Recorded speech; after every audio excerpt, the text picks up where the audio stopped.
India is afraid of Christian conversion. But here's the uncomfortable truth. If Christians were really converting India the way we are told, India wouldn't look like this today. The numbers don't lie. Let's start with facts, not emotions, not opinions. According to the 2011 census of India, Christians make up about 2.3% of the population. Here's what nobody likes to talk about. Christians have remained between 2 to 3% of India's population in every census since 1951. That's over 70 years, multiple governments, different political climates, centuries of Christian presence, and yet the numbers barely move. So the real question isn't, are Christians converting India? The real question is, why does the fear still exist when the numbers don't support it? Fear like this is never really about numbers. It's about belonging. It's about who get to be seen as Indian and who is treated as a permanent outsider. And to understand that, we need to look at how India has actually decided who belongs. Let me show you. Last year, millions of Indians watched Kantara. The film introduced many of us to Bhuta worship, something most of us had never encountered before. It wasn't Vedic, it wasn't Sanskritic, it wasn't something we learn about in school. And yet, across the country, nobody said, this is not Indian. People simply said, this feels rooted.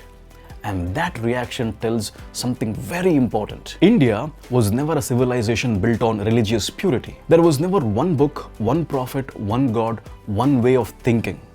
India survived because it learned how to live with differences.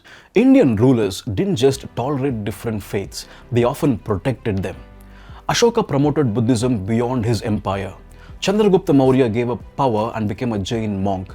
And in the 17th century, a Hindu queen of the Keladi dynasty, Rani Chennamma, granted land in Mangalore to a Christian bishop to build St. Milagres Church. That church still stands today. This wasn't weakness, this was confidence. Christianity didn't arrive in India yesterday. It has existed here since the early centuries of the Common Era, long before British rule, long before colonial politics. It adapted to Indian languages, Indian customs, and Indian social life, and yet Christianity is still treated as permanently foreign. Here's the contradiction. When Indians think of schools, colleges, and hospitals, they instinctively think of Christian institutions. But when it comes to belonging, Christians are asked to explain themselves. That's not about conversion, that's about cultural suspicion. Fear doesn't come from census tables, it comes from stories. In film and popular culture, Christians are often portrayed as westernized, morally loose, disconnected from Indian life. Repeat an image long enough and it stops feeling fictional. It starts feeling natural. And once a community is imagined as foreign, every action is viewed through suspicion. Here's something we often forget. Even what we casually call Hinduism was never one thing. Shaivism in Kashmir looks nothing like Shaivism in Tamil Nadu. Vaishnavites and Shaivites openly disagreed. Philosophers argued fiercely. They wrote entire works opposing one another. Difference was normal, disagreement was expected.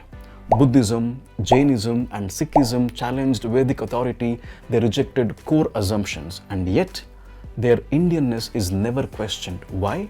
Because India never decided belonging through theological agreement. So when churches are attacked, when Christmas carols are disrupted, when Christians are told to go back, what's being denied isn't citizenship, it's cultural citizenship. The right to belong without explanation. The fear isn't conversion. The numbers already answered that. The fear is difference. Every nation is an imagined community. The real danger today isn't Christianity, the real danger is shrinking imagination of India. A confident civilization makes space.